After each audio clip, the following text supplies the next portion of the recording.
नमस्कार प्रेक्षकांनो, मालिकेच्या उद्याच्या भागात आपल्याला पाहायला मिळणार आहे की आता बबलू आणि त्याचबरोबर व्यंकटेश हे मुलांना शोधायला निघालेले आहेत. कारण दक्षिण पूर्व दिशेला मुलं गेलेली आहेत असं जगन्नाथनी पंचांग बघून सांगितलेलं असतं आणि त्यामुळं हे दोघंही आता निघालेले असतात. पण त्याचबरोबर यांचं असं म्हणणं आहे की काही झालं तरी सावलीने सारंगची काळजी घेतली पाहिजे आणि जगन्नाथने तर तिलोत्तमाची चांगलीच वाट लावलेली आहे. राजकुमार कुठे आहे? राजकुमार जोपर्यंत समोर येत नाही तोपर्यंत जगन्नाथ मात्र शांत राहणार नाही असं जगन्नाथने ठणकावून सांगितलेलं आहे. तर हे सगळं कशा पद्धतीने होणार आहे ते आपण डिटेलमध्ये पाहणार आहोत. त्यासाठी हा व्हिडिओ शेवटपर्यंत पहा. त्याचबरोबर चॅनलवरती नवीन असाल तर चॅनलला नक्की सबस्क्राईब करा. इकडे आपल्याला पाहायला मिळतं की सावली आता देवाच्या समोर बसलेली असते. काय झालं असेल माझ्या अबीरचं? माझा अबीर ठीक तर असेल ना? त्याला काही झालं तर नसेल ना? असे अनेक प्रश्न तिला पडलेले असतात आणि तिच्या मनात विचार चालू झालेले असतात. तेव्हा सावली रडत असते, अमृताला म्हणत असते की इतके दिवस मी अबीरला या सगळ्यापासून दूर ठेवलं होतं, त्याला मी वाचवत होते, पण हे सगळं काय होऊन बसले अमृताबाईंनी? मला कळत नाहीये या सगळ्या गोष्टीतून मी कसा मार्ग काढणार आहे, मी माझ्या मुलाला कसं सावरणार आहे, त्याला मी कसं बाहेर काढणार आहे, असे प्रश्न आता तिला पडलेले असतात. तेवढ्यात जगन्नाथ तिथे येतात आणि जगन्नाथ आले की सावली मात्र धावत जगन्नाथला जाऊन मिठी मारते आणि ती रडत असते. तेव्हा जगन्नाथ म्हणतात की हे बघ, अजिबात काळजी करायची गरज नाहीये, विठुराया आहे त्यांच्या पाठीशी, त्यांना काही होणार नाहीये असं ठणकावून जगन्नाथ तिला सांगत असतात.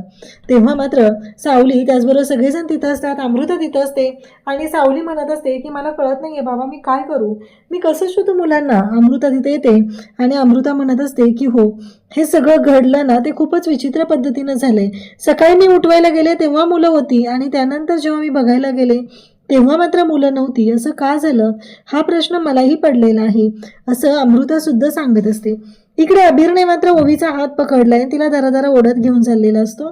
तेव्हा ओवी म्हणत असते की अबीर बास, आता मला अति होते, मला त्रास होतो या गोष्टींचा, तुला कळत नाहीये का? तेव्हा अबीर म्हणतो काय झालं आता? ओवी म्हणते मी तुला सांगितलंय ना की मला नाही चालणं होते, जायचंय आपण त्याच गाडीमध्ये. तेव्हा मात्र इकडे अबीर म्हणत असतो की अजिबात नाही, तुझं जे काही चाललंय ना ते तुला कळत नाहीये ओवी, तुझ्या लक्षात येत नाहीये, तू अडकतेस याच्यामध्ये, असा विचार कर असं म्हणत अबीर आता बोलत असतो. तेव्हा ओवी म्हणत असते म्हणजे काय म्हणायचंय तुला? तेव्हा अबीर म्हणत असतो की नाही, तो माणूस मला चांगला वाटत नाही, आपण त्या गाडीत नाही जायचं. तेव्हा मात्र ओवी म्हणते की नाही अबीर, तू चुकतोयस, मला तो माणूस चांगला वाटतोय, तुझ्या डोक्यात वेगळं काहीतरी येते बघ, कारण असं काही नाहीये. तेव्हा अबीर म्हणतो की बस झालं ओवी, मी तुला खूप वेळा सांगण्याचा प्रयत्न करतोय, तुला कळत नाहीये का? तो माणूस नाही का चांगला? तेव्हा तो बघ कसा गुंड मावाली वाटतोय. तेव्हा मात्र ओवी म्हणते मगाशी तू काय केलंस रे? तू माझं रक्षण करणार आहेस का? ते गुंड मला ओढून घेऊन जात होते तेव्हा काय केलंस तू? तेव्हा तू काहीच नाही करू शकलेलंस आणि आता काय यांच्याबरोबर मला बोलत आहे? त्या काकांनी येऊन मला वाचवलेलं आहे. तेव्हा इकडे जो विठू असतो गाडीमध्ये बसलेला तो मात्र म्हणत असतो की राजा, आणि राजा म्हणता क्षणी अबीरची मात्र अगदी तारंबळ उडते आणि तो उड्या मारायला लागतो. तो म्हणतो की नाही नाही, ओवी गाडीत जाऊन बसते. त्यानंतर राजा म्हणता क्षणी आता इकडे अबीर सुद्धा गाडीत जाऊन बसतो. इकडे जगन्नाथ मात्र राजकुमार अशी हाक मारत आलेला असतो. तिलोत्तमा धावतच येते आणि ते म्हणते काय, माझ्या घरात एवढ्या मोठ्या आवाजात बोलायला चालत नाही, माहित नाही का तुला, असं तिलोत्तमा सांगत असते. तेव्हा मात्र इकडे जगन्नाथ म्हणतो हो मला माहिती आहे ना तुझ्या घरात चालत नाहीये ते, मग तुझ्या मुलाने काय केलंय, जे गोंधळ घालून ठेवलाय त्याला बोलव आधी बाहेर, तो कुठे आहे, काय चाललंय त्याचं बघ जरा, कारण त्याने जो गोंधळ घातलेला आहे ना त्याचे परिणाम त्याला भोगावे लागणार आहेत असं जगन्नाथ तिला सांगत असतो. तिलोत्तमा म्हणते म्हणजे काय म्हणायचंय तुला?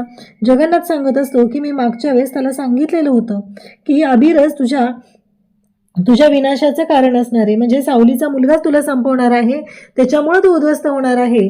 कारण या सगळ्या गोष्टींचा परिणाम असा झालाय की इकडे अबीर आता सापडत नाहीये, म्हणजेच अबीरला किडनॅप करण्यामागे राजकुमारचा हात असणार आहे असा मला संशय आहे. तेव्हा तिलोत्तमा म्हणत असते काय बोलतेस तू, हे सगळं तुला कळतंय का? तुझे काय बोलतोयस ते पटतंय का तुला? का उगाच तोंड दिलंय म्हणून तू बोलत सुटलाय, असं तिलोत्तमा त्याला बोलत असते. तेव्हा मात्र जगन्नाथ म्हणत असतो की हे बघ तिलोत्तमा, तुला पण माहिती आहे की राजकुमार कसं आहे. तेवढ्यातच मध्ये आता तिथं बोलते ती म्हणजे मोनिका म्हणते हो बरोबर आहे तुमचं, पण अहो मुलं गायब झालेत, ते मुलांना शोधण्यासाठीच गेलेले आहेत, मुलांना शोधून आणायचं आहे म्हणून ते बाहेर पडलेले आहेत. तेव्हा मात्र इकडे तिलोत्तमाला इकडे जगन्नाथ म्हणत असतो की एक गोष्ट लक्षात ठेव, जर मुलांना काही झालं तर माझ्या इतकं वाईट कोण नसेल एवढं लक्षात ठेव. राजकुमारचा जर याच्या मागे हात असेल तर मात्र मी त्याला सोडणार नाही, असं जगन्नाथने स्पष्टपणे सांगितलेलं असतं. आणि तेव्हा मात्र इकडे आता मोनिका आणि तिलोत्तमा दोघेही तिथं असतात. मोनिकाला माहिती आहे की तिचा नवरा राजकुमार काय आहे आणि किती उलट्या खोपडीचा माणूस आहे ते. तर इकडे अभिर आणि ओवी गाडीत बसलेले असतात. ओवी म्हणत असते, बघ विठुराय येतो, तुला म्हटलं ना, मग अशी पण मी तुला सांगितलं होतं, आताही तेच सांगते. उलट त्यांनी आपलं रक्षण केलं, आपल्याला आता गाडीत घेऊन चाललेले आहेत. मग हे सगळं काय आहे? अभिरला प्रश्न पडलेले असतात. अभिर म्हणत असतो, मला सांगा, त्या गुंडांकडून तर गाडी बंद पडली होती, मग तुमच्याकडून कशी काय गाडी चालू झाली? तुम्ही कसं काय गाडी चालू केली? आणि हे सगळं तुम्हाला कसं काय जमलं? असे अनेक प्रश्न त्याला पडलेले असतात आणि ते सगळे प्रश्न तो विचारत असतो. तेव्हा मात्र इकडे ओवी सुद्धा तिथं असते. ओवी म्हणत असते की अभिर शांत हो रे जरा, बरं वाटतं, उलट ते काका आपल्या मदतीला आले, ते आपल्याला घेऊन चाललेले आहेत आणि हे सगळं तुला दिसतच नाहीये, तुला मात्र तुझंच पडलेलं आहे, असं म्हणत आता ओवी बोलत असते. तेव्हा विठूला इकडे अभिर म्हणतो की मला तुमचं नाव काय सांगा, ओळख काय करून द्यायची असती का नसती? त्याच्या अगदी बेळगावच्या शैलीमध्ये तर टोनमध्ये तो बोलत असतो. तेव्हा तो म्हणतो की हो देतो ना, ओळख करून देतो मी, काहीच हरकत नाही आहे, असं म्हणत आता तो स्वतःची ओळख करून देऊ लागतो. ओळख करून देताना तो सांगतो, कोण मला विठुराया म्हणतं, कोण विठोबा म्हणतं, कोण विठू म्हणतं, ज्याला जे वाटेल ते तो आवाज देत असतो, असं तो सांगू लागतो. त्यावरती मात्र इकडे अभिर म्हणतो की मग मला कसं सगळे माझे मित्र आभ्या म्हणतात आणि माझं नाव अभिर आहे, तसं तुमचं नाव काय आहे? त्यावरती आता विठूचं असं म्हणणं असतं की जे लोकांना वाटतं ते नाव माझं ठेवलं जातं.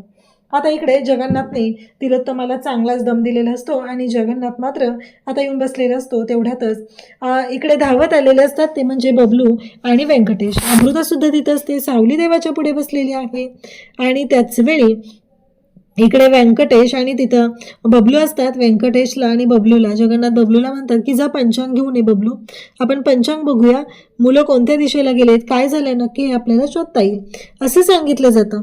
मग बबलू जातो पंचांग आणायला, पंचांग घेऊन येतो. ओवीला झोप लागलेली असते, डोळा लागलेला असतो आणि ओवी अभिरच्या खांद्यावरती डोकं ठेवते आणि तशीच झोपी जाते. तेव्हा मात्र इकडे विठू मात्र अभिरला म्हणत असतो की झाक डोळे, अभिर माऊली डोळे झाका जरा, अहो तुमचे डोळे झाकलेले आहेत, माहिती आहे मला, झोप आली, किती डोळ्यावर पेंग दिसते ती. अभिर म्हणतो की मला माहिती आहे तुमचा सगळा डाव काय आहे, मी झोपणार नाहीये, माझी बहीण झोपली आहे ना, त्यामुळे मी तिचं रक्षण करणार आहे. कसं आहे, आम्ही दोघंही झोपलो आणि तुम्ही आम्हाला दुसरीकडे कुठे घेऊन गेला तर?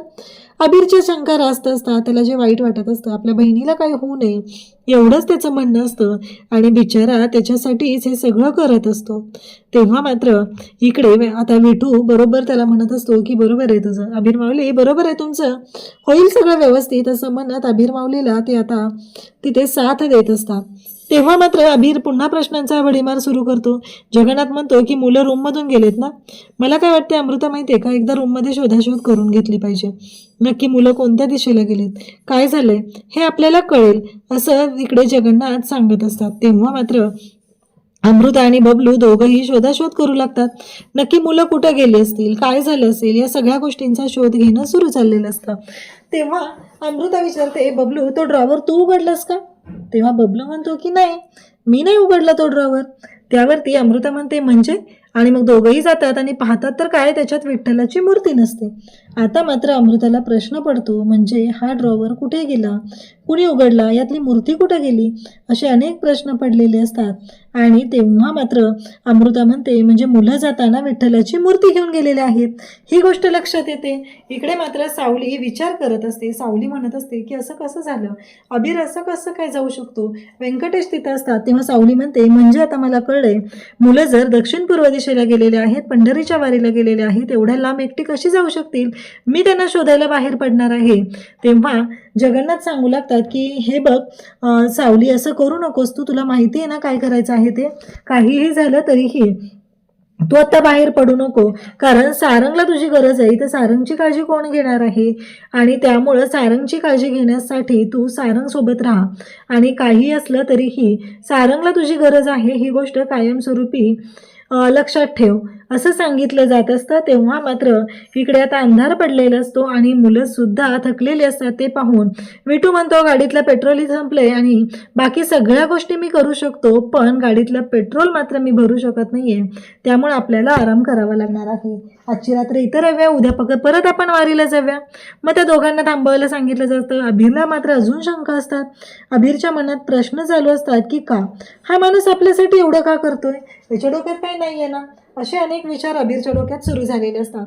पण इकडे विठूने मात्र त्या दोघांनाही आता तिथे अंथरूण आणून दिलेलं असतं, उशा दिलेल्या असतात आणि आता दोघांनाही भूक लागली असेल म्हणून त्या दोघांसाठी खाऊ आणायला सुद्धा तो चाललेला असतो.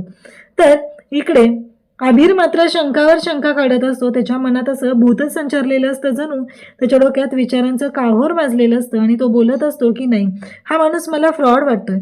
जर काही प्रॉब्लेम झाला तर.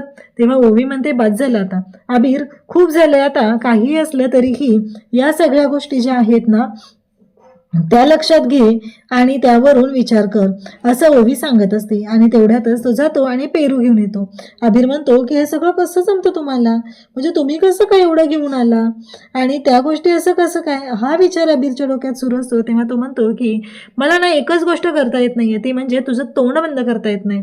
अभिर हसतो आणि सांगू लागतो ते तर विठुरायाला पण जमलं नाहीये.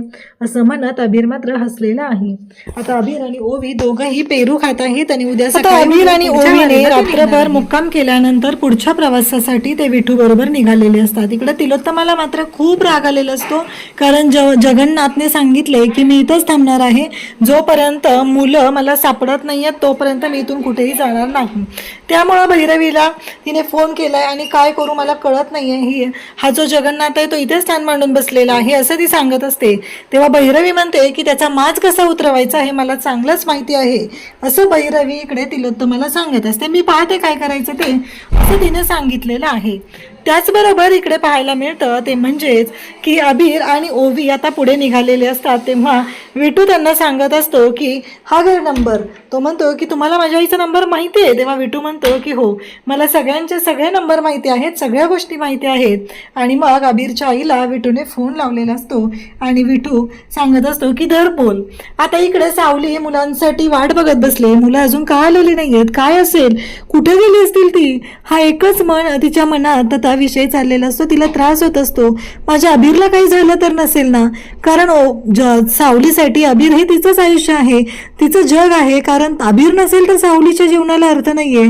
एकतर लहान असताना म्हणजेच एक मूल तिच्या हातून गुंडांनी नेलेलं होतं, आता दुसऱ्या मुलाच्या बाबतीत काय व्हायला नकोय, एवढी शंका तिच्या मनात सुरू झालेली असते. तेवढा जगन्नाथ म्हणतो की अगं मुलं सापडल्याचा फोन असेल आणि त्या क्षणी सावलीने फोन उचललेला आहे. अशाच अपडेटसाठी चॅनलशी कनेक्ट राहा. थँक्यू.